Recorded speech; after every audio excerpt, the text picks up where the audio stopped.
السلام علیکم سامعین، 19 ربیع الآخر کی تاریخ شروع ہو چکی ہے، 11 اکتوبر ہے۔ خبر کا عنوان ہے دارالعلوم دیوبند میں وزیر خارجہ کے آنے کی تفصیلی رپورٹ ابھی بتلاؤں گا آپ کو۔ دراصل وہ دو بیانات سنوانے ہیں، ایک تو حضرت مفتی ابوالقاسم نعمانی دامت برکاتہم کا خطبہ استقبالیہ، اور دوسرا بیان وزیر خارجہ کا جو مہمان خانے میں ہوا ہے۔ اس بیان سے پہلے دو تین باتیں آپ کو پتہ ہی ہے کہ وہاں ایک تو دارالحدیث میں وہ تشریف لائے اور وہاں حضرت محتم صاحب سے سند حدیث حاصل کی، حدیث کی اجازت حاصل کی۔ مہمان خانے میں ان کا استقبال ہوا۔ بعد ظہر پروگرام تھا، وہ ہجوم بھیڑ کی وجہ سے وہ منسوخ ہو گیا۔ طلباء نے، ہزاروں افراد نے جس طرح ان کا استقبال کیا وہ والیانہ ہے، اور وہ تاریخ کے سنہرے اوراق میں لکھا جائے گا۔ چند تصاویر ویڈیوز پیش خدمت ہیں اور دونوں بیانات آپ سنیں۔ بعد محترم مہمانان گرامی قدر، اساتذہ کرام اور مہمانان کرام، ہمیں شرمندگی ہے کہ اپنے معزز مہمانوں کے استقبال اور ان کے اعزاز کے لیے ہم نے جو پروگرام ترتیب دیا تھا، یہاں کے بے قابو ازدحام کی بنا پر ہم اس کو اپنے نظام کے تحت چلانے میں کامیاب نہیں ہو پا رہے ہیں۔ دوسری طرف ہمارے جو اس پروگرام کے میزبان ہیں، ان کا بھی صورتحال دیکھ کر یہ تقاضا ہے کہ اس کو سمیٹ کر فوراً ختم کیا جائے۔ اس لیے جو عمومی پروگرام دارالحدیث کے اندر رکھا گیا تھا، جس کا وقت ہم نے 3 بجے طے کیا تھا، اس وقت تک ان کو روکنا عملاً ممکن نہیں رہ گیا ہے۔ لہذا میں یہاں پر جو حضرات موجود ہیں، ان کی موجودگی میں ہمارے جو اساتذہ کرام ہیں، دوسرے اداروں کے ذمہ داران ہیں اور دیگر حضرات، ان سب کی طرف سے اپنے مہمان گرامی قدر کا استقبال کرتا ہوں۔ ان کی آمد کا بہت بہت شکر گزار ہوں کہ انہوں نے اتنی لمبی مسافت طے کی اور دارالعلوم کو اپنے پروگرام کے اندر شامل رکھا۔ دارالعلوم دیوبند کا افغانستان کے ساتھ جو قدیم رشتہ ہے وہ ناقابل فراموش ہے، اور جہاں دارالعلوم دیوبند سے فارغ ہو کر افغانستان میں علم کی شمع روشن کرنے والوں کی ایک بڑی تعداد ہے۔ ادارے بھی قائم کیے انہوں نے اور دینی خدمات کی ہیں، اور آج بھی الحمدللہ یہ سلسلہ جاری ہے۔ اور میں سمجھتا ہوں کہ حضرت وزیر محترم کی یہاں آمد اس رشتے کی تجدید کا ذریعہ بنے گی، اور اس کے اندر مزید وسعت پیدا ہوگی۔ طلبہ کو تعلیمی ویزا سہولت کے ساتھ حاصل ہوگی، اور دینی علم حاصل کرنے کے جو مواقع ان کو مل رہے ہیں اس میں مزید وسعت آئے گی۔ میں پھر سے تمام لوگوں کی طرف سے، دارالعلوم کے ذمہ داروں کی طرف سے، ارکان شورا کی طرف سے، اساتذہ گرامی قدر کی طرف سے، طلبہ عزیز کی طرف سے مہمان موصوف کی خدمت میں شکریہ پیش کرتا ہوں۔ یہ ایک افسوس کی بات ہوگی کہ بہت بڑی تعداد میں طلبہ وہاں ظہر کے بعد جمع ہونے والے تھے۔ حضرت کے استقبال کا وہاں انتظام کیا گیا تھا، لیکن اس بے قابو بھیڑ نے سارا پروگرام تتر بتر کر دیا۔ اس لیے اس موقع پر میں اتنی ہی پر اکتفا کرتا ہوں۔ جو تحریری استقبالیہ لکھا گیا تھا وہ یہاں پڑھ کر سنانے کا موقع نہیں ہے، وہ انشاءاللہ حضرت کی خدمت میں پیش کر دیا جائے گا۔ میں دوبارہ یہاں تشریف آوری پر شکریہ ادا کرتا ہوں، اور امید کرتا ہوں کہ آئندہ انشاءاللہ اس رشتے میں اور مزید استواری آئے گی، پختگی پیدا ہوگی دونوں ملکوں کے درمیان تعلقات کے بڑھانے میں، اور دونوں ملکوں کے عوام کے لیے خیر و بھلائی کا ذریعہ بننے میں انشاءاللہ یہ کارآمد ہوگی۔ جی حضرت۔ الحمدللہ رب العالمین، والصلاة والسلام علی رسولہ محمد وعلی آلہ واصحابہ اجمعین، اما بعد فاعوذ باللہ من الشیطان الرجیم، بسم اللہ الرحمن الرحیم، وتلک الایام نداولها بین الناس، وقال اللہ تعالی انما یخشى اللہ من عباده العلماء، صدق اللہ العلی العظیم۔ صبت علی مصائب لو انها صبت علی الایام سرن لیالیا۔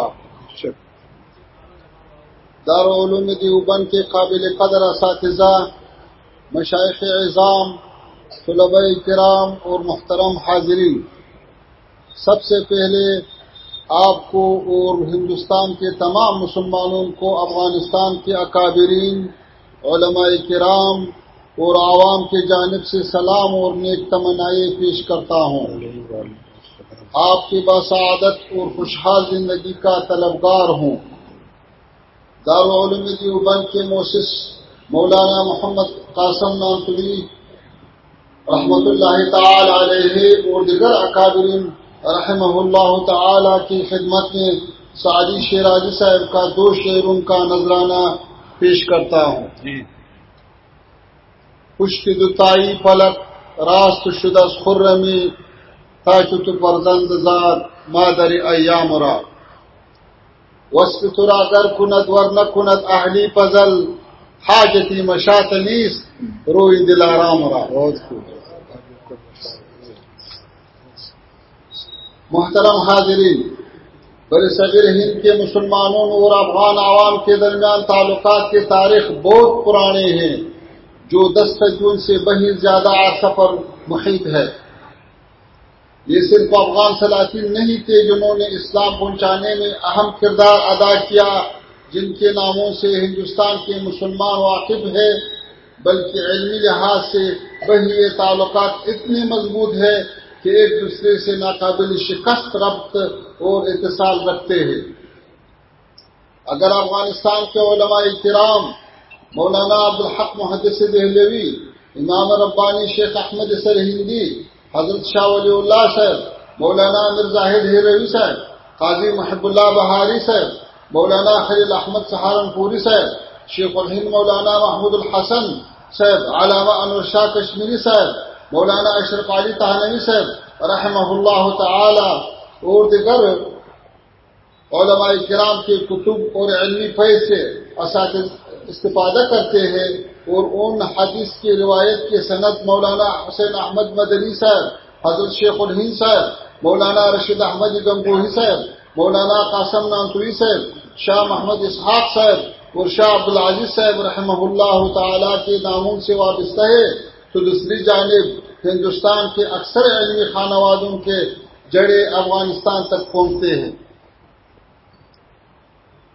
جس طرح کے خواجہ معین الدین چشتی رحمہ اللہ جو ہرات کے چشت شریف سے تعلق رکھتے ہیں، نقش بندہ سلسلے کے مرشد اعلیٰ امام ربانی شیخ احمد سرہندی جو مولانا فرخ شاہ کابلی کی اولاد سے ہے، اسی طرح مرزاہد ہیروی ہے جن کا اصلاً تعلق افغانستان کے علاقے ہرات سے ہے۔ یہ حقیقت ہمیں اس بات کی جانب متوجہ کرتے ہیں کہ افغانستان اور ہندوستان کے اسلامی سماج کے درمیان روابط صرف عقیدے، فکر اور منہج کے اعتبار سے نہیں، بلکہ سیاسی، علمی اور تاریخی قابل فخر مشترکات کے اعتبار سے بہت مضبوط ہے۔ ابھی جب افغانستان میں اللہ تعالیٰ کے فضل سے اسلامی حکومت قائم، امن و امان قائم ہے، ملک کے تعمیر نو کے سلسلے میں علمی مراکز بہی اثر نو تعمیر کیے جا رہے ہیں، اور حقیقی طریقے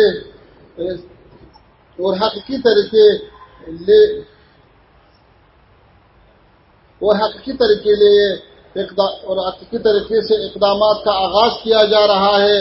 ہوتا یہ چاہے کہ ہمارے اسلامی ملک اور دارالعلوم دیوبند سے طرح دیگر علمی اداروں سے، اس طرح دیگر علمی اداروں سے جیسے بظاہر العلوم سہارنپور، ندوۃ العلماء وغیرہ کے درمیان تعلقات اور آمد و رفت بڑھ جائے، تاکہ ایک دوسرے سے افادہ اور استفادہ آسان ہو سکے۔ دارالعلوم دیوبند کے کارنامے بیان کرنے تک جائے تو شاید دارالعلوم دیوبند کے کارنامے بیان کرنے لگ جائے تو شاید اس کے لیے یہ محفل کافی نہ ہو۔ مختصر اتنا کہوں گا کہ یہ دارالعلوم پوری امت مسلمہ خصوصاً جنوبی ایشیا کے مسلمانوں پر اللہ تعالیٰ کا بڑا احسان ہے۔ آپ جانتے ہیں کہ گزشتہ 2 صدیوں میں ہندوستان سمیت اسلامی دنیا کے اکثر ممالک مغربی استعمار کے زیر تسلط رہے۔ اس آزمائشی مرحلے پر مختلف قسم کے فتنے اٹھے، مگر سب سے خطرناک فتنہ مسلمانوں کے عقیدے،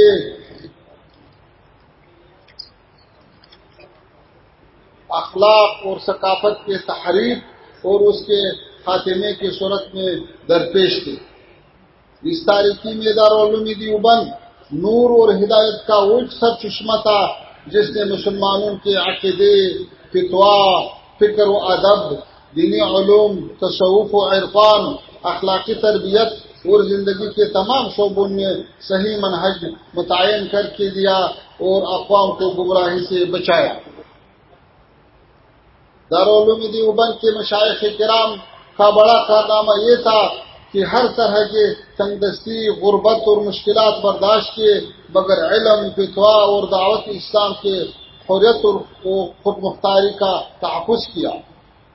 اس دارالعلوم نے مسلمانوں کی دینی منابع کو نہ صرف استعمار کے اثرات سے محفوظ رکھا، بلکہ افراط و تفریط اور مختلف منحرف گروہوں کے اثرات سے بچایا، جس کے برکت سے آج الحمدللہ ہم ایک خالص اسلامی منہج سے بہرور ہے۔ دارالعلوم دیوبند نے مشکلات اور مسائل کے مقابلے میں 1.5 صدی گزرے کے بعد بھی اپنی اصلیت برقرار رکھی، اعتدال کا راستہ اپنایا، علمی امانت کے میراث کا تحفظ بھی کیا اور اپنے اصولوں پر مضبوطی سے قائم رہے۔ تفسیر، حدیث، فقہ، اصول فقہ اور دیگر اسلامی علوم کے متعلق بے شمار کتابیں اور شروحات لکھ کر شائع کر دی ہے۔ دیوبند کی علمی روشنی صرف ہندوستان تک محدود نہیں، بلکہ اس نے پوری اسلامی دنیا کو منور کر دیا ہے۔ افریقہ، یورپ اور امریکہ تک بھی اس کے خدمات کا سلسلہ پھیلایا ہے۔ دین سعادت بزور بازو نیست، تا نبخشت خدائی بخشندہ۔ محترم مشائخ کرام، یہی علماء ہے جو امت کو بیداری اور عمل کے احیاء کا راستہ دکھا سکتے ہیں اور اسی کامیابی کے افق تک پہنچا سکتے ہیں۔ امت مسلمہ کو تفریقہ کے بجائے اتحاد اور علمی بصیرت کی ضرورت ہے، اور دیوبند کا یہ بڑا مرجع اس حوالے سے ہم کردار ادا کر سکتا ہے۔ والسلام علیکم ورحمۃ اللہ وبرکاتہ۔ جزاکم اللہ بہت بہت